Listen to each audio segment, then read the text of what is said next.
Hello, everyone. Welcome to another Business Book Club blog. My name's Michelle, and this time out, I've been reading As a Man Thinketh by James Allen. Now, I wanted to read this book. It's actually first published, I think, in 1864, so it's considered something of a classic. It was recommended by Tony Robbins, by loads of other coaches and trainers I know, and I've got friends who have read it as well. And I feel like it's one of the original source materials that you ought to read if you're into self-improvement and personal development.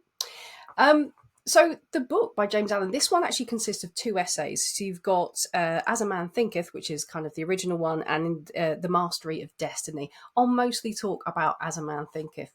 Now, I suppose the central premise of the book is all about the power of positive thought and the importance of personal responsibility. So the book, or the essay, opens with James Allen talking about his insights into the power of positive thinking, so that good things come from positive thinking. So if you have positive thoughts, then that's going to lead to success, whereas negativity leads to failure.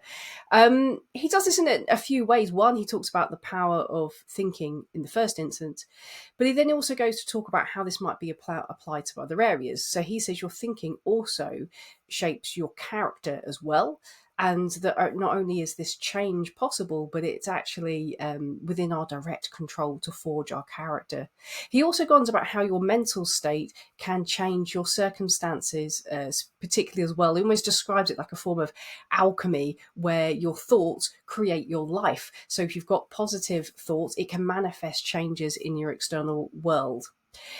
Some people say this sounds a little bit like The Secret. Obviously, that didn't exist in James Allen's day. It's not quite like that, but there are shades of that. This idea that thoughts shape things, essentially.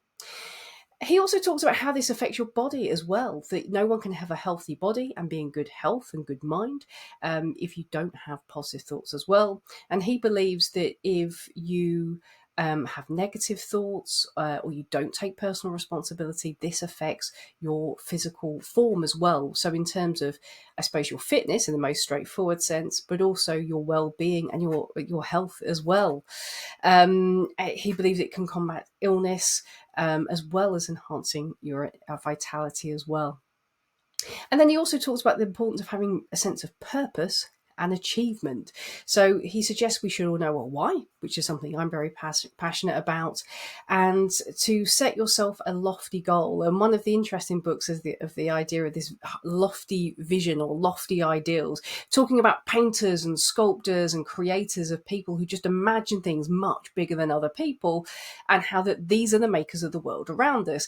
And so it's really important to think big, because then we're more likely to orientate ourselves towards those goals and directions, or achieve more that would have been possible if we hadn't have done this.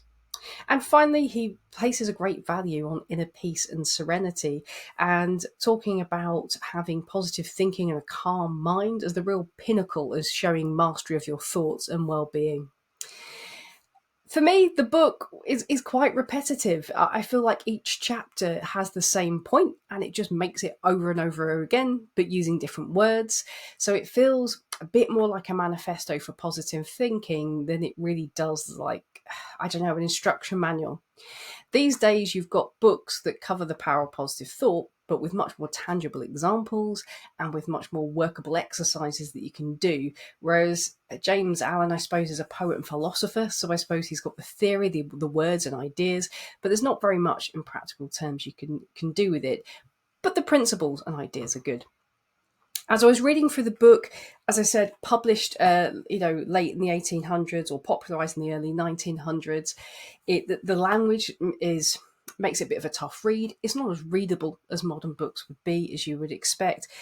And some of the language used, like virtues, or I don't know, some of the other, these kind of the language used in it is quite old. So I don't know whether some of these things are referring to almost religion, so virtuous in the religious sense, or whether it's just an old way of describing being good. And I'm also really, as I read it, thinking of, well, hang on a minute, if he is living in that time period and he's able to make a living as a writer, then he's probably quite a privileged guy. So how much does class come into this? Would working class people with very hard lives be able to apply any of the things that he is talking about? So I don't know. I feel like it's very much of its time, as all writing is, and I wonder if there's a different slant to it, which is kind of hard to really grasp when it's taken out of that context. That said, I do agree with the principles of the book, the importance of thinking positively. It's always going to get you much further in life than thinking negatively will. I do believe you can talk things up and create your own luck to a certain degree. And of course, a strong part of this book that comes through is the power of personal responsibility. So being in cause, not effect in your own life. And that comes through very strongly here and is repeated throughout. So those are my thoughts on the book. Would I recommend reading it? I mean, if you haven't read it, it's quite thin. It's a small book. It doesn't take very long. Probably worth reading if you want to go back to one of those classics, one of the original self-improvement books. It's quite interesting, and it's quite for me, quite fascinating how ahead of its time it was. So, although the ideas in the book wouldn't be new to most people today, they were probably considered pretty out there at the time it was written. And of course, those ideas have been developed since. So, from that point of view, it's quite interesting to read. If you're looking for something to help you shape positive thinking, I would personally go for something like Stephen Covey's 7 Habits of Highly Effective People, or Tony Robbins' Awaken the Giant Within, or even Damien Hughes' Liquid Thinker. I think those books have the same ideas. They're expressed much better, but they've all got exercises you can do to make them part of your daily life. So good for a bit of historical read, probably not something that's as usable or easy to apply for the modern reader. Anyway, let me know what you think of the book. Have you read it? Did it do much for you? It's very highly regarded. If you look on Goodreads, it's got a good rating. Or have you read something that's probably more up to date and maybe even better? Feel free to let me know. But that's all from me. Goodbye for now.